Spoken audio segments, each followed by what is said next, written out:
Hello there and welcome to the Cup That Matters. I'm Himanshu Singhal and we've got Andrew Simons and Nikhil Chopra in the studio over the next half an hour to discuss South Africa's incredible win today. But before that discussion, a quick update on what happened in the match.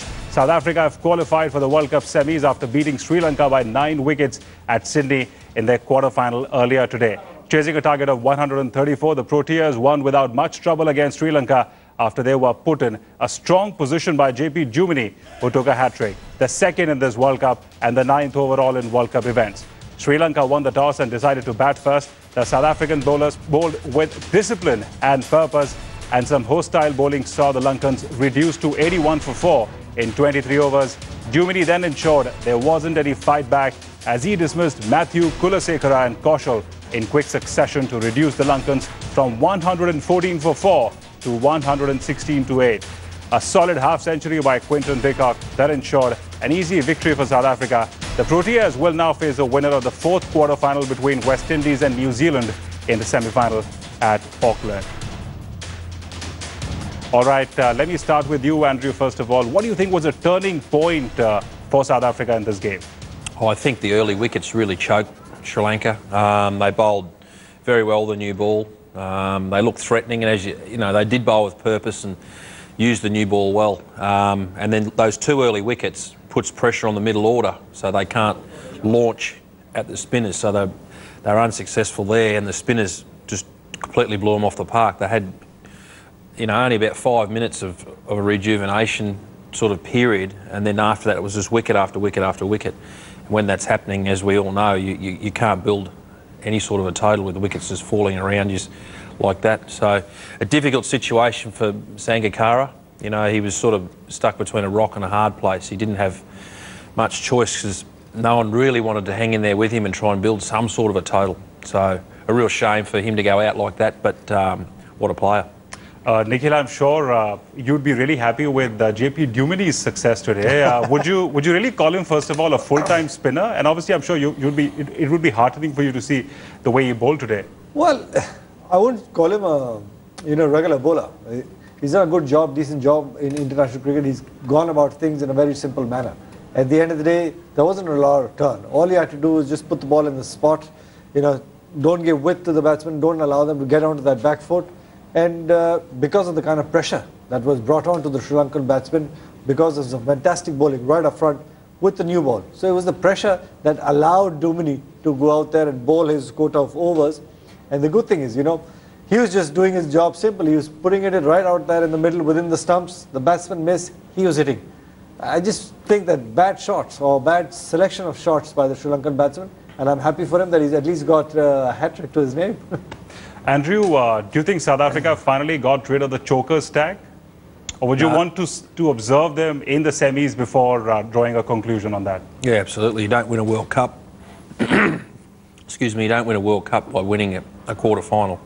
It's that simple. Look, they blew the Sri Lankans off the park today. They're by far the superior team, but, for all means, go and enjoy your win. But don't get too carried away. There's still a hell of a lot of cricket for them to play to have to win this World Cup. Nikhil, of course, it's very unfortunate. It was honestly unfortunate to see Sangakkara to have been left without any option but to go for big hits towards the end. Just absolutely no support from the other end. Well, I guess, I don't know. It's just right from the start, and we spoke about this off-air while watching the game, maybe the Sri Lankans were thinking about trying to do too many different things. They forgot about just going out there, looking to play good cricket, and the result would take care of itself. The opening partnership, then Kumar Sangakkara thinking that he has to play the sheet anchorman's role, that in a scare that they're losing too many wickets. I didn't see that conscious effort just to look to rotate the strike as well. Try and build a partnership at a regular sort of pace. You just allowed the South African bowling to continue to keep on pushing you in a corner, and it was very hard for them to fight out of that corner. They bowled well. No discredit to anybody, but at the end of the day, if you're playing the quarterfinals, you got to try and come back with something. I didn't see that comeback from the Sri Lankans at all. Because if you notice that everyone was talking about putting the South Africans under pressure, the chokers tag and all this. That's the one thing that they failed to do. They never put them under pressure at any point during the game. Right. One more question for you, Andrew. Will South Africa beat whether it faces New Zealand or West Indies at Auckland in the semis? Well, this remains to be seen. I mean, the Kiwis playing in their own backyard with their own crowd, you know, you'd have to say they're a big chance. But it's a two-horse race. There's only two teams. It's a final. The team that handles the pressure, the initial pressure well, the first 10 overs, batting or bowling, settles himself into the game and then starts to attack. That's the ideal position you want to put yourself in. So absorbing that early pressure and then responding to conditions, ground size, and there's quite a number of things that they'll have to take into account. So will South Africa win or not? Let's not be diplomatic at all. You've seen them today. I don't think so. I think the Kiwis will beat them. Okay. We'll see whether that happens or not. In fact, it's time for a small masterclass from the two of you as well. I guess we can all get up from our seats and also take a look very closely at some of the key factors in this game. What do you think? What's your assessment of the kind of line and length that the South African bowlers bowled today? We saw them at probably their hostile best as far as bowling early in the Sri Lankan innings was concerned. What do you think really worked in the case of the South African bowlers today? And of course, what went wrong for Sri Lanka in terms of batting? Yeah, well, so if you could just step into the pitch and then for me initially, I was very pleased with the way Carl Abbott bowled. He set a real tone with his very first ball. He got it to swing back to the left-hander, and it was actually going to hit the stumps. So immediately he was on song. And then as the course of the first few overs went through, he was attacking the stumps at speed, and he was tight. He beat Sangakkara a couple of times, and that's no easy feat at the moment, the way he's been playing. He was continually threatening. So he took an early wicket, and then Dale Steyn in his first over, he seems to be back somewhere near his top pace. He was back in the 140s again.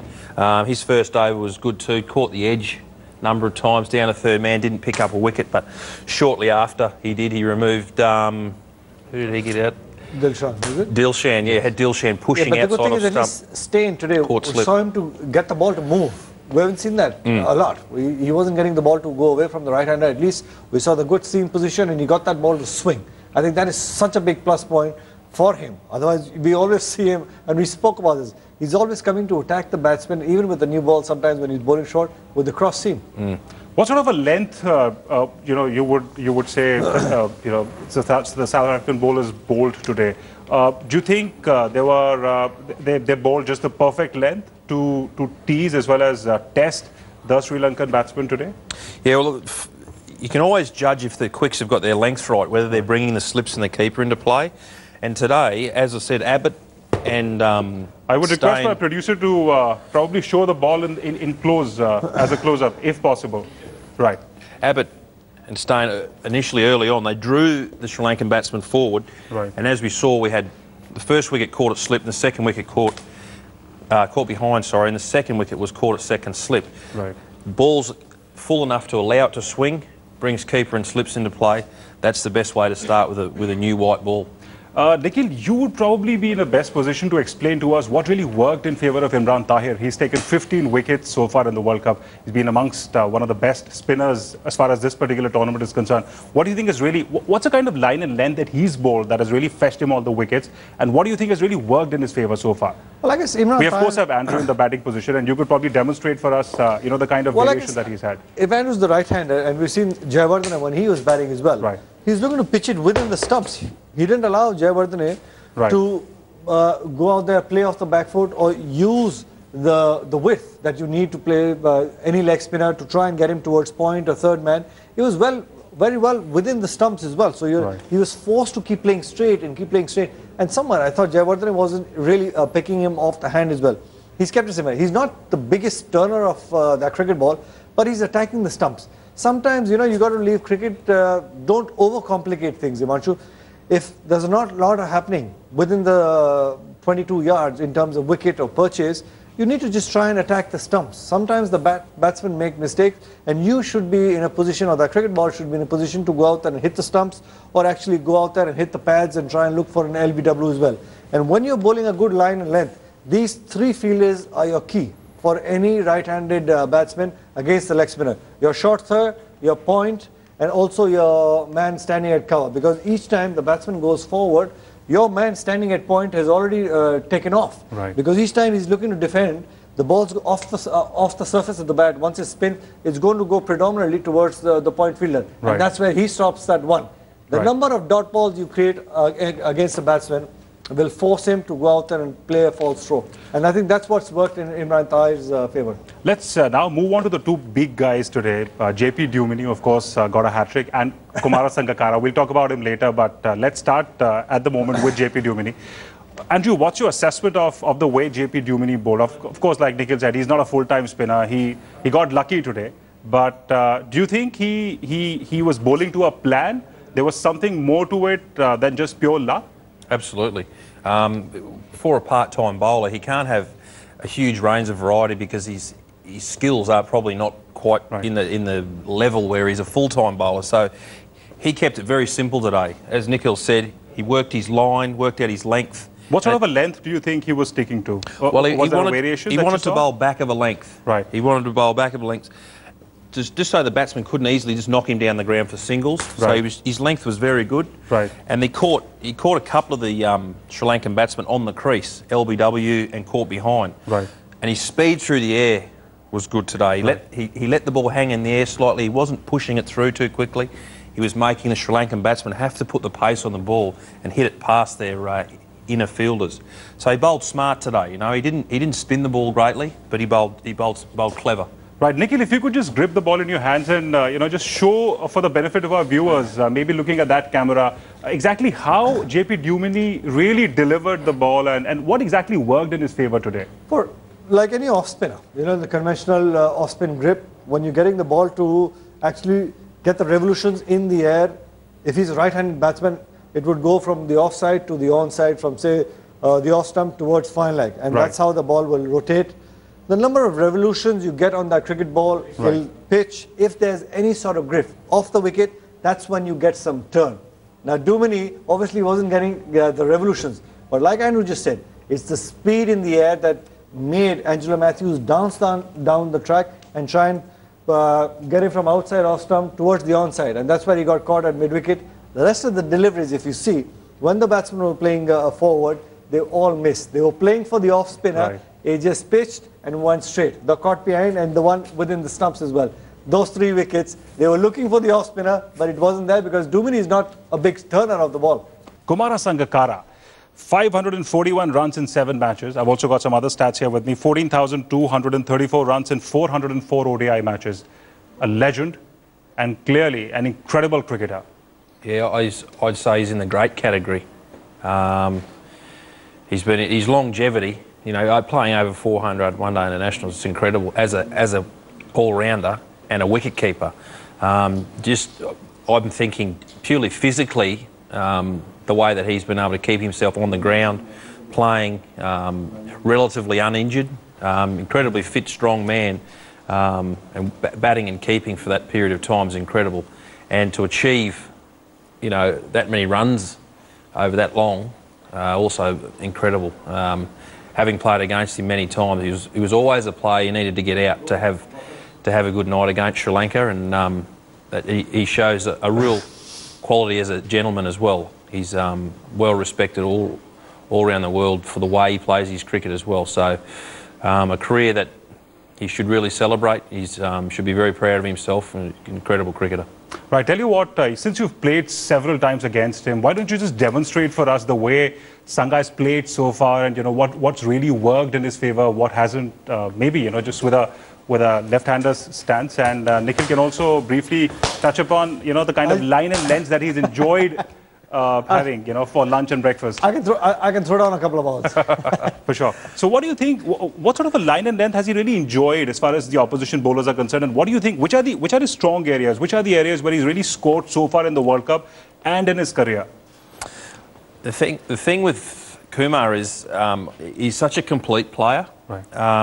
He can hit the ball with the front and the back foot and pretty much 360 degrees. And the thing with it, when he's really playing well, he doesn't try and hit the ball too hard. You see, when he's hitting the ball off the front foot, even if he's going over cover, he's never trying to force the ball.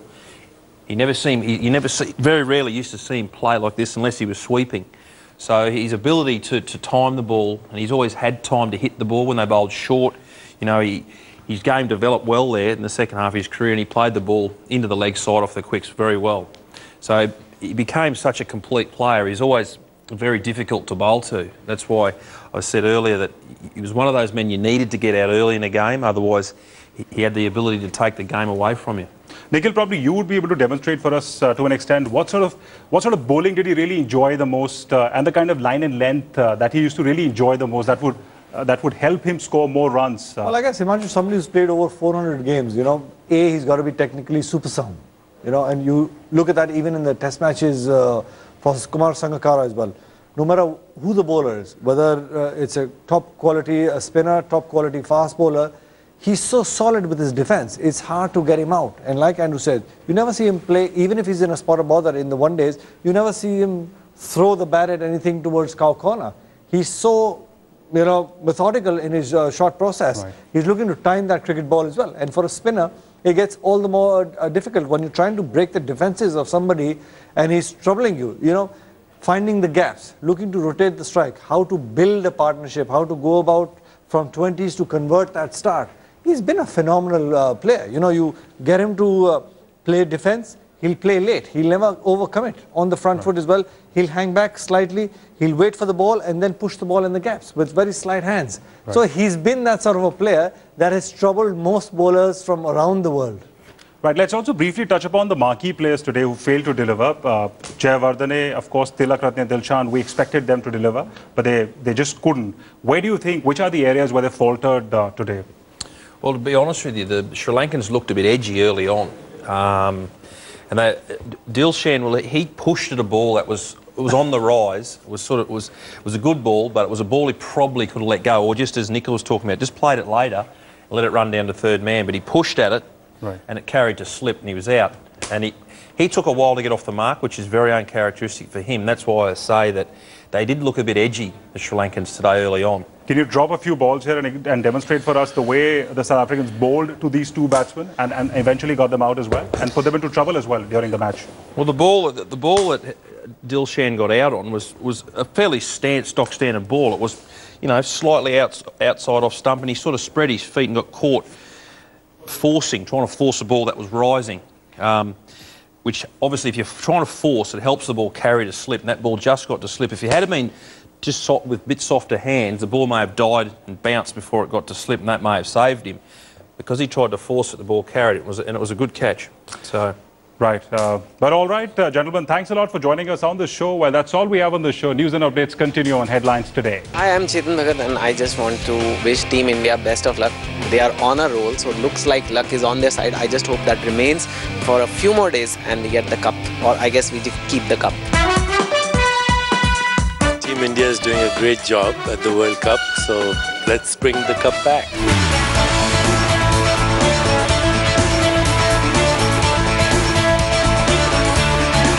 I'd like to wish Team India all the best. They've been playing very well. We haven't lost a single game yet, so I hope they bring back the cup.